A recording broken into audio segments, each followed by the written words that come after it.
Unang ilam jang kaleng persya Dr. Mukul sang ma matagasni arpa trek urisa warajar arpau ulalap hidra ke jong kikmat bakadon ke jingle bean ka bejur hakabedei bakajing shalan bakam juru ke jing lilam ya Dewiong ubodan hapo ke jakabu Dewiong hapo East Coast Hills hapo ka snong nengkra idan metahan hapo nengkra hapo East Coast Hills district akamangila i bakadei ke jaka ya kabalabu lan lastok ya Dewiong ubala sei ni kikram ke badan saudong jong ke jaka Ina mankan mau baka National Green Tribunal nadu kasam ajar nadu kasam ina mankan mau baka National Green Tribunal nadu kasam ajar khat saw kalakhang ya kajing khai baka jing ti Dewiong hapo ke jala meklaya bar hadin kebun ki rai jong kajing bisa Supreme Court jong ke India la sya bandino yo Dewiong bat kala sya do bandi lam no tang yo Dewiong beradap ti shua jong kasam ajar khat saw lagi mengela ben i hang ni ke jakabu Dewiong ubun hang ngimla bantep udan nadu kana fotrok kira kidak kisah ni kipau ba Dewiong oblabu ni Dewiong obrang suti dang hakini ki brai dan ki sam ki beradap Dewiong oblati nadu kasnam syadar Dewiong oblati nadu kasnam Dewiong oblati nadu swa kasnam ajar kat saw Dr. Mukul ulali ban jurip ya kawini ke jakabu Dewiong ya kabalayo ban kurup no na gibrio ki berarti tu ya Dewiong obran hapo jong kate ke jaka akan dikajing ni jurip ya kan dikajabu Dewiong Mukul layak keleng-keleng ki jaka hakabala penhiar ya Dewiong ubalon ra neki keleng-keleng ki kram ban bu akte ke jaka hakajing kram bagi pai ba nakan dikathan Dr. Mukul ulayo jingtip bagi don sangut ki brio ki balawai ya kan dikajaka nakam tabar penhiar ya Dewiong mat hakin dikisngi ki baladam nikilang ki Boston Shah jong East Coast Hills District kila lilam no ya Dewiong bala sothu balati no de we brio ubana Lilam nagar Handai ke ke bau Dr. Mukul Lilam kalong ba Dewiong ubudan hapo je kan jaka kat kum ke jing pej bat kum ke jathu jong ki brio khamtam ya jigitra jaka Dewiong ya ubala yo ban korup daki bor sarkar udon kembasan hajar metrik ton AA handai kabalengo pat kalong ba la ajing khain daki bor sarkar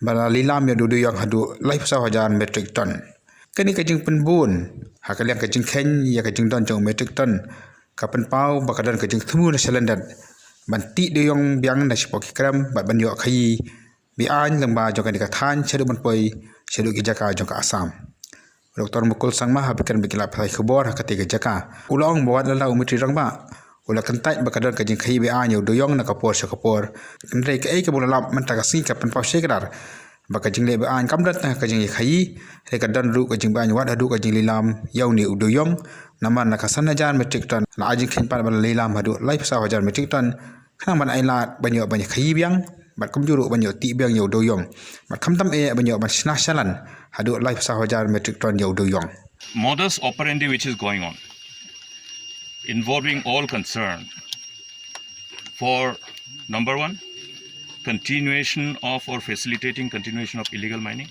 and another one is for illegal transportation. Now if there were 34,000 metric ton coal here and if it's not here either it has been illegally transported without paying the royalty to the government or the coal was not there in the first instance.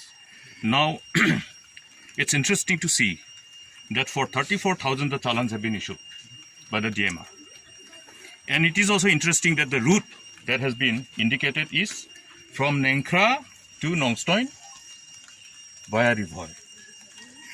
That means long route. Whereas usually the coal from here, if they have to be transported, the nearest railway station is Jogigopa. And this is the usual trade route for all the businessmen who are involved in coal trading. Nakaleng Dr. Mukul sangma ulong ba nakaleng jongu usa tho cha umti rangba pan tha ye ke officer ban jurep biang ye kani ka jaka ban nakaleng ka seng kongresu ka sesim gelat kelti ban a de ka jung jor jong ka an RiKhasi is used to prefer this route. That has been the usual route taken by the transporters. So we'll further find out what exactly is happening. This is only one first my side visit. I'll be doing some more. Okay. There are few more, which is going to be more than this. Susu lalap akan dikajeng ekran bat Dr. Mukul sangma bat ki brio nak dikathan la sothu bau Dewiong udeu lalong tra di kisangut ki brio ki bla simwa ya kate ke jaka hakadon refu hajar tengka sibanai na ki arngot ki sikurim ya ka bakapisa hadu mentakem pasiu ya ka baiwai Gamako na agana na dono na nangane dono ka pade dengdang dosi dongkla. खेती मालिक ने Kedini. Okay. Oh, dono na namja. Okay. Na sumudir bjawa ba, bishong harum gyan ba. Ne. The quantity of coal in question which was auctioned is 34,000. It'll be hardly 5,000 to 6,000 tons. So this is the ground reality from the ground zero. What Doctor, this lady told you? What did she say? She has said that this was rented out to some of the known people, and they are yet to pay her the rentals. Okay. Maybe iba ichi. Harako naman kuja, ani harako? Puja. On kuja. Bato na ya? 금목지 양아 하죠. 그렇지랑 많거든. Mantugan. Okay. Agreement sign ka dungja. Agreement dunga 참 망리 부자 시에 먹나 반은 많이 닦긴 갈랑아 아바 마시자죠. Land for dumping the coal on rental basis at the rate of 60,000. Chaprako. Oh, Chaprako. Hajar sudah kayak 60,000 per month. 4 of them, they pay combined. It means it's a collective payment. So that means the owners are known. Okay? It's as simple as that. Now, the quantity of coal this is seen before us, which is visible before us, will be between 5,000 plus metric ton. The total quantity which has been indicated in the auction, public auction notice is 34,000.